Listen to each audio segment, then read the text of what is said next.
Oh man, so I just got off the phone with Fido, my cell phone provider. Here's something to be very important of when you leave Canada or leave the country that you're working in to go work on a ship overseas. Be very mindful of your cell phone plan, if you have one, and your SIM card and roaming and charges and the plan that you're on and everything like that.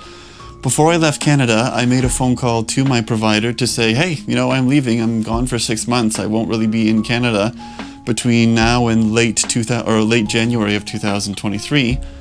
So I was supposed to put my phone on hold, or a plan that was very cheap, or a prepaid plan that allowed me to not have to pay my regular plan and have a very low rate or $0 rate for the time that I'm out of the country and traveling and working on board. So I didn't agree to the plan at the time because I wasn't sure if I wanted to totally give up what I had. I kind of figured I might need to make a few emergency calls over the next couple of days of traveling, from leaving Toronto, then down to the States, and then over to the UK. And if anything went awry, then I would obviously need an emergency contact. So I decided to keep my phone intact during that time, knowing that I would in charge probably roaming and long distance calls and everything like that. So when I got to the UK, I finally decided, okay, I made it, I'm alive, no broken bones, still have all my hair, still have all my teeth. So I made a call when I was in Slough, actually on the bus from the hotel down to the ship itself. I made a phone call, assuming that it would be a toll-free call, called long distance to Fido, and I was on the phone for about 35 minutes. I was on hold for 35 minutes, even though the person I spoke with confirmed that I was going to be placed on this phone plan that allowed me $0 for 6 months. It was just a promotional bit that I could place my phone on hold, and then when I got back to Canada, I would just reactivate it. And then she placed me on hold for about 30 minutes, and I just sat there thinking that it was confirmed, that everything was okay. I don't know why I just sat on hold. I figured that when she put me on hold, I kind of thought, okay, so that's done for you, and I'll be right back. And then I guess I didn't confirm it, that she had actually done this plan, because the phone didn't disconnect. I just kind of sat there indefinitely, and I kind of thought, okay, well, she's not coming back. So I disconnected the phone, removed my SIM card, didn't put it back in, and went about my travel plans. Now, as I was overseas, and as I have been overseas, you've noticed that I have been having issues with my credit cards or my Visa debit cards, my bank, placing them on hold. Even though I did tell my bank that I would be traveling for 6 months, they still froze my cards.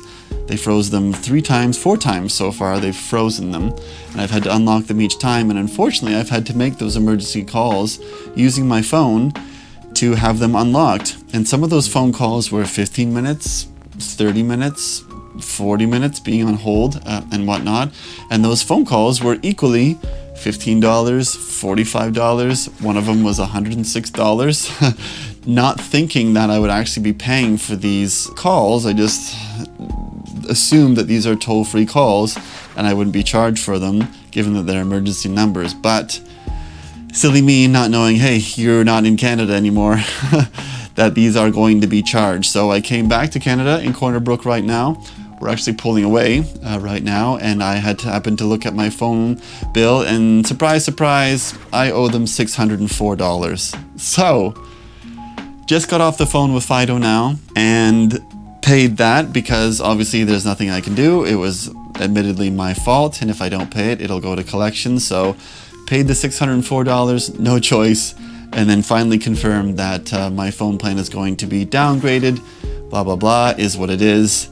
So, lesson learned, and if you can do the same, please avoid what I did. I made the mistake for you. And another thing is, when you're in Europe, North America doesn't really do this, but when you're in Europe, you can get UK and European phone plans like data and minutes, which are super cheap by Canadian standards and very well worth it. You can get 50 gigs, 70 gigs, 100 gigs for maybe, I don't know, $50. You first activate for the first month is like $50, and then the second month might be only $20, where in Canada that's just not going to happen.